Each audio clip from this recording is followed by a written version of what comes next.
ჩვენ მე ვფიქრობ დავინახეთ ძალიან კაფიოდ კიდევ ერთხელ ის რომ საქართველოს ამჟამინდელი დე-ფაქტო რეჟიმი არის ტოტალურად აცდენილი სრულიად ცივილიზებულ თანამეგობრობას ჩვენ დავინახეთ ისიც ძალიან კაფიოდ რომ შანსები რომელიც ჩვენს წინაშეა არის არნახული ისტორიული მასშტაბის ჩვენ მოვისმენთ როგორც კაია კალასის ასევე მარტაკოსის პირით რომ საქართველოს ხალხის მხარეს არის ევროპული კავშირი მთელი თავისი შემართებით მთელი თავისი რესურსით მაგრამ რეჟიმი რომელიც დღეს რეალურად ამ ხალხის ბედს განსაზღვრავს დე-ფაქტო რეჟიმში არის პირიქით ამ ხალხის ინტერესების და ევროპული კავშირის ინტერესების წინააღმდეგ მოქცეული და მე ვფიქრობ ძალიან თავზარდამცემია და ძალიან ტრაგიკული მეტიც რომ როდესაც სამხრეთ კავკასიაზე საუბრობენ აღარ ისმის საუბარი საქართველოსთან დაკავშირებით აღარ ისმის ჩვენი ქვეყნის სახელი ხო აი წარმოგიდგენთ კი ბატონო თუმცა კონკრეტულ პროექტები რომელზეც ინტერესი აქვს ევროკავშირს მათ შორის იქ მათაც უწევთ აღიარება რომ გეოგრაფია აქვს თავისი ფაქტორი და ვერ გადაახტებიან მიუხედავად იმისა ახლა ივანიშვილი და ოცნების მთავრობა მათში ეს თქვათ თანამშრომლობის სურვილს რამდენად აღწევს ან არა ხო, კი, რა თქმა უნდა, გეოგრაფიას აქვს დადებითი როლი და გეოგრაფია გარდაიცვალა, ანუ ორი რამე გვინარჩუნებს დღემდე გარკვეული ტიპის რელევანტურობას, ხო, და გარკვეული ტიპის ინტერესს ევროპული კავშირის და საერთოდ ცივილიზებული მსოფლიოს თვალში. ეს არის პირველი ხალხის განწყობა, ხალხის პროევროპულობა და დემოკრატიულობა. ეს მათ ძალიან კარგად იციან, რომ ხალხს სურს განახლება, სურს პროგრესული პოლიტიკის გამარჯვება, სურს სახალხო პოლიტიკის გამარჯვება და იმ კორუფციული ჭაობის დამთავრება და მეორე მხრივ გეოგრაფია, ხო, რომელიც ასევე რა თქმა უნდა ხელს გვიწყობს რაღაც კუთხით, მაგრამ ნახეთ, თუ არ გამოვიყენებთ გეოგრაფიას, თუ ხალხის ნება არ ითარგმნება პოლიტიკურ ცვლილებაში ამ შემთხვევაში ჩვენ სამწუხაროდ დავრჩებით რაღაცა უბრალოდ ისეთ როგორ ვთქვათ სევდიან ამბავად, ხო? კარგი ამბავი იყო, მაგრამ სევდიან დამთავრდა. და ძალიან დიდი რისკი გვაქვს, რომ აი ეს ასე ვქვია, სევდიანი ამბავი იყოს ჩვენი ბოლო, ხო? იმიტომ აი შევხედოთ მარტივად, გეოგრაფია ვახსენეთ, ხო? მაგრამ ამ გეოგრაფიას თუ გვერდს აუვლის ტრამპის გზა, ხო? მშვიდობის და კეთილდღეობის საერთაშორისო გზა, რომელიც ტრამპის სახელს ატარებს. თუ ჩვენს გარეშე იქნება ტრანზიტის მთელი ახალი ამ გზის პერსპექტივას როგორ ხედავთ ირანის მოვლენების ფონზე? თუ ფიქრობთ, რომ ეს მოგვარებადია და სამომავლოდ ექნება მას გაგრძელება და პერსპექტივა? ირანის მოვლენები პირიქით ამძაფრებს იმის განცდას ყველა ჩვენი პარტნიორის თვალში, მათ შორის ამერიკის თვალში, რომ საქართველოს აქვს უნიკალური როლი და ფუნქცია და მას არ იყენებს. ამიტომ ირანის მოვლენება ჩვენ სასიკეთოდ არაფერი არ ქნა რეალურად. ხო, პირიქით გაამძაფრა და გამოკვეთა ის, რომ ამ რეგიონში, სამხრეთ კავკასიაში უკვე ხსენებულიც კი აღარა ვართ ქვეყნების ჩამონათვალში. აი ეს მოხდა ირანის შედეგად, ხო, რეალურად ახსენებენ თურქეთს, ახსენებენ კაფიოდ სამხრეთ კავკასიურ ქვეყნებს სომხეთს და აზერბაიჯანს, მაგრამ საქართველოს არ ჩანს არსად ამ სიაში. და მე ამას ვამბობ, რომ გეოგრაფია თუ არ გამოიყენე შენი ეროვნული ინტერესების საკეთილდღეოდ, ხო, მაშინ გეოგრაფია ჩაგივლის გვერდით, რეალურად. აი ის განცდაც, რომ ჩვენ გვაქვს ტრანზიტის გზა და ეს გზა ყოველთვის ჩვენი იქნება, ეს გზა ყოველთვის იქნება ერთ-ერთი ქართული კოზირი, ესეც ფუჭად დაგვრჩება, ძალიან ამაოდ დაგვრჩება, ხო, არაფერს არ მოიტანს.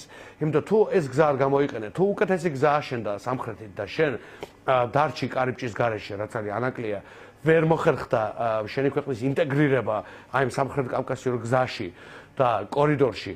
ამ შემთხვევაში უბრალოდ დაგვრჩება გზა, მაგრამ ამ გზას არ იქნება ფუნქცია, ეს გზა არ იქნება დამატებითი შემოსავლის წყარო და რაც ყველაზე მთავარია ჩემთვის პირადად ეს გზა არ იქნება და როგორ ვთქვათ ეს ახალი ფუნქცია არ იქნება რეალური გარანტირებული უსაფრთხოების საწინდარი და ჩვენ ეხლა გვაქვს რისი შანსი მარტო იმის გერო ტრანზიტი გავატაროთ და თუნდაც მეტი ტრანზიტი გავატაროთ და მეტი ფული შემოვიდეს ეროვნულ ბიუჯეტში ეს კი და ეს ძალიან მნიშვნელოვანია ხო იმიტომ რომ ღარიბი ქვეყანა ვართ და გვჭირდება ყველა დამატებითი შემოსავალი მაგრამ ამის გარდა ქალბატონიანა ჩვენ შანსი გვაქვს დღეს ანაკლიის სახით და შუადერეფნის გამოყენების სახით ჩვენ შანსი გვაქვს რისი რომ გავხდეთ უსაფრთხოების დერეფანიც ხო რაც ნიშნავს იმას რომ ჩვენ რეალურად ისეთ რაღაცას შევქმნიდით ანაკლიის აშენებით და შუადერეფნის გამოყენებით რაც ჩვენ აპრიორი გადაგვაქცევდა უფრო დაცულ სივრცეთ.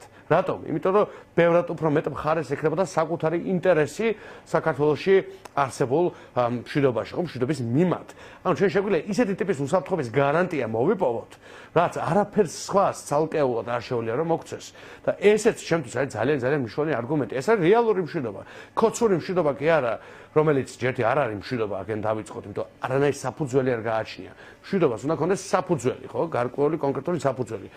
უკეთეს შეერაღებაში, კარგ პარტნიორებში, ძლიერ მხარეებში, რომელიც შენ გლობირებენ რაღაცა ტიპის სოციალური საფუძველი უნდა ქონდეს, ხო? კი ბატონო, თუმცა პარტნიორები რა თქმა უნდა ძალიან მნიშვნელოვანია ამ ტიპის ქვეყნისთვის, თუმცა ასევე ჩვენ ვნახეთ რომ მხოლოდ პარტნიორობა ომის დასასრულს არ ნიშნავს ან იმას რომ არ დაგესხმებიან თავს, ამასაც შეიძლება არ ნიშნავდეს. თანამედროვე მსოფლიოში ისე მორღვეულია ამ ტიპის წესრიგი. რა თქმა უნდა, პარტნიორები არ ნიშნავს არ უნდა დაგესხმოთ თავს, უბრალოდ პარტნიორების ყოლა ამცირებს რისკებს ერთი, იმიტომ ნახეთ, ძალიან მარტივია, რაც უფრო ძლიერი უჯდება შენს მიმართ სამხედრო კონფლიქტი ვინმეს, მით უფრო ნაკლებად ფიქრობ გამო. მნიშვნელოვანი არის ალბათ კოლგა ევროკავშირის და ნატოს, რომელიც არც ჩვენ გვაქვს, ჩვენამდე არც უკრაინას ჰქონდა და ყოველ შემთხვევაში ეს მნიშვნელოვანია, მაგრამ რამდენად ახლო პერსპექტივა, მით უმეტეს ასეთი გაფუჭებული ურთიერთობების ფონზე ეს არის კიდევ რა თქმა უნდა ცალკე თემა. კი, რა თქმა უნდა, ეს კიდევ უფრო ისეც ორივე გრძელვადიანი პერსპექტივაა, ცხადია და მუშაობა ჭირდება და ეხლა საერთოდ იმდენ გაფუშტა თქვენ თქვის არ იყოს ყველა ეს გზა, ორივე ამემართულებით მიმავალი გზა, რომ კიდევ უფრო მეტი დრო დაჭირდება, მაგრამ ჩვენ უნდა ვიფიქროთ ალტერნატივებზეც, ხო? არავინ არ ბორკავს და რაღაცა არავინ არ ბოჭავს, რომ გინდა თუ არა მარტო ევროკავშირისა და ნატოს აფიქრობდნენ, ხო? ამ ორზე რა თქმა უნდა ქართულ ხალხს აქვს გაკეთებული არჩევანი, ისტორიული არჩევანი და ეს უნდა დარჩეს ადგილზე ცხადია, მაგრამ არავის არ უთქვამს რომ რაღაც სხვა არ ვეძებოთ, ხო? დამატებითი პარალელური არა ჩინეთთანაც აქვს სტრატეგიული პარტნიორობა, კიდე რა ტიპის სახელმწიფოებთან. ჩინეთთან სტრატეგიული პარტნიორობა ვერ ჩაანაცვლებს ვერც უსაფრთხოების და ვერც მით უმეტეს ღირებულების კუთხით ევროპულ კავშირს და ნატოს. აი ეს იყო პირველი ქოცური ფანდიც, ხრიკიც და შეცდომაც, იმიტომ ეს არის უბრალოდ სულელური რამ. ჩინეთი ქართველისთვის ვერც ღირებულებით, ვერც კულტურულად და ვერც მით უმეტეს უსაფრთხოების კუთხით. ხა ჩინეთი ამას ნატო არ უნდა გაფართოვდეს, ხო? ჩინეთი არ აღიარებს საქართველოს სუვერენულ ტერიტორიას, ხო? ახლა ჩვენ გთხოვეს ერთი ჩინეთის აღიარება, მაგრამ არცად იმ სამარცხო მემორანდუმში, რომელსაც ქოცება მოაწერეს ხელი, არცად არ წერია, რომ ჩინეთი იმავენაირად, ხო, იგივე ტოლფარდი პრინციპით აღიარებს საქართველოს ეროვნულ, ესე იგი, სუვერენულ მთლიანობას, ხო, და ტერიტორიულ მთლიანობას. ამიტომ ეგ ძალიან კარგად აჩვენებს, ეგეც კი ჩინეთი როგორც დიდი მითი არის, ხო, რეალურად როგორც ინვესტორი. აღმოსავლეთით გაფართოების შეზღუდულობაზე თავად ალიანსი და ასე ვთქვათ მისი ამ ეტაპზე ძლიერი ქვეყნები ლაპარაკობენ. ალიანს ფაზები აქვს. ხო, იმიტომ ამ ეტაპზე ამერიკის შეერთებული შტატების განწყობა არის შედარებით სხვა, ჩვენ არ ვიცით 2028 წელს როგორი განწყობა იქნება, ან ვინ იქნება ადმინისტრაციაში. ეს დინამიკა არის. ჩვენ იმ დინამიკას კი არ უნდა ვუყუროთ, ჩვენს თავს უნდა ვუყუროთ. მე როგორც ქართველს რა მაწყობს? საგარეო პოლიტიკა უნდა ავაგოთ იმაზე, თუ ჩვენ რა გვაწყობს ქვეყნის შიგნით. საგარეო პოლიტიკა სულ ამბობ, სხვაგან კი არ ხდება, ჩვენი გამოხატულებაა. რა ვიცი, ხაშურში, მესტიაში, თელავში რა დინამიკაა. საგარეო პოლიტიკამ ეს უნდა ასახოს, ვიღაცის საგარეო პოლიტიკა კი არ არის. საგარეო პოლიტიკა არის ქართველი ხალხის საგარეო პოლიტიკა და უპირველეს ყოვლისა მათი ეროვნული ინტერესები უნდა იქნას ასახული, მათი ეკონომიკური ინტერესების მათ შორის. ამიტომ ალტერნატივებზე როდესაც ვსაუბრობ, მე კი არ ვამბობ ჩინეთთან უნდა კონდეს რაღაცა, თქვათ, განსაკუთრებული გაბალებული ურთიერთობა. არა, მაგალითად ბალტიისპირეთთან, თურქეთთან, პოლონეთთან, ბრიტანეთთან ცალკეული ტიპის მეტი გაღრმავებული კავშირი, მათ შორის სამხედრო და ეკონომიკური ხასიათისა და მე იმას ვამბობ, რომ ნატოზე არ უნდა გავიყინოთ მარტო, რომ ნატოში ინტეგრაცია ერთადერთი გზა უსაფრთხოებისკენ არ არის ასე. ბევრი სხვა გზა ვიცი უსაფრთხოების, ევროპული კავშირის და ცივილიზებული ერების წიაღში. უბრალოდ ამას მუშაობა ჭირდება. ამას ჭირდება ადეკვატური ეროვნული ხელისუფლება, რომელიც ნატოს გარეშეც რა თქმა უნდა, ნატო ძალიან მნიშვნელოვანია, უნდა შევუერთდეთ, მაგრამ ნატოს გარეშეც და ნატომდეც შეგვიძლია ვიმუშაოთ ისეთი ტიპის ფორმატებზე, რომელიც მეტ რეალურ მშვიდობას მოიტანს ამ ქვეყანაში. კი ბატონო, გრიგოლ. ეს არის ჩემი აზრით მთავარი გამოწვევა და ანაკლიაც რეალურად ხო ამ ქოლგის ნაწილია.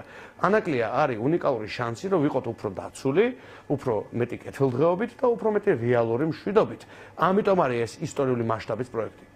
კი ბატონო, მინდა კითხოთ აუცილებლად იმ ცვლილებებზე, თქვენი გუნდის სხვა წევრების მხრიდან მოვისმინეთ ამაზე განმარტება, მაგრამ ცვლილებებზე, რომელიც ეხება მთავრობაში გადაადგილებას, რისი ნიშანია ეს თქვენთვის? ზოგადად ცვლილებები და ცვლილების მასშტაბი, ხარისხი და სისწრაფე ყოველთვის მიუთითებს არამყარ რეჟიმზე.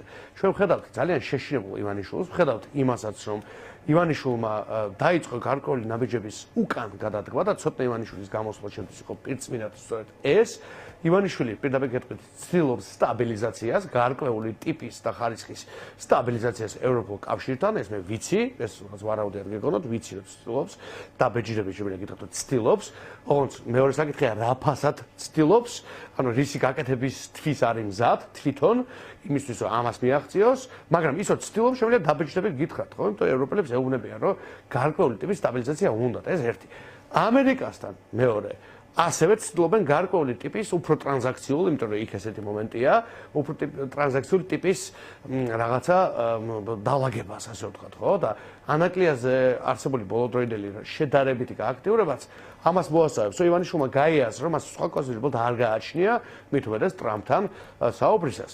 და ცოტნე ივანიშვილის გამოსვლა და კობახიძის პოლიტიკის პირდაპირ რევიზია და კობახიძეზე თავდასხმა მეტიც მე ვიტყოდი, არის ასევე დასტური იმისა, რომ რეჟიმის შიგნით არის სერიოზული რყევები და რხევები, რეჟიმი ცდილობს რომ გადაეწყოს რაღაცა განსხვავებულ რელსზე, რომელიც თვითონც არ იცის, აი წაიყვანს, ივანიშვილს ძალიან მძიმე კრიზისი აქვს, და სიამოვნებაში ხო შევა ჩათვალა, რომ აი იცის რას აკეთებს, საერთოდ არ იცის რას აკეთებს.